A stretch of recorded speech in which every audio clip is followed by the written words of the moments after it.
Fa misy fiantraikany eo amin'ny asan'ireo mpitatitra ny fisian'ny valanaretina pesta. Noho ny fisian'ny valanaretina pesta ity dia mihena ny isan'ireo mpandeha raha ny fanadiadiana izay natao teny amin'ny toby fiantsonana tetsy Ambodivona. Toerana voalaza fa nahitana trangana pesta maro ny Antomasina.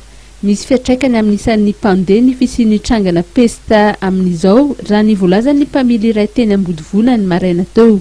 Mihena mpandeha betsaka matahotra amin'ilay mpametrisiana. Raha ohatra hoe marsa tomobila kely dia amin'izao somary manahirahirana ihany mandefa anankiray ary raisy tapany izany manahirana anankiray. Misy ihany koa ireo milaza fa tsy dia ny hetsika ny isan'ny mpandeha ho azy ireo. Ho an'ny mpandeha dia tsy misy fepetra manokana raisina na dia eo aza ny fisian'ny pesta.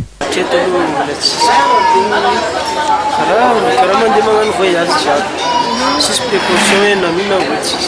Amle vatsy dia mampatatra fa amle bus tegna mampatatra. Satria maro be olona mivadik miditra mivoaka mampatatra. Fa le mandeha ohatry mampavitsivitsy zany tsy dia mampatatra fa bus tegna mampatatra. Samy efa niroso tamin'ny fanadiovana ny kooperativa tsirairay raha ny fantatra. Fanadiovana efa manao daholo dia tsaretsy.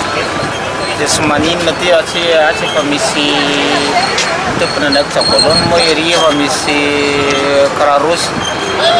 Dia ny pesta zany manao fahadiovana zany ny olona diany kakazo moa zany filazany ty. Andro vitsivitsy lasa izay no nanomboka nahitana ity toerana misy ny croix rouge ity ny eto Ambodivona.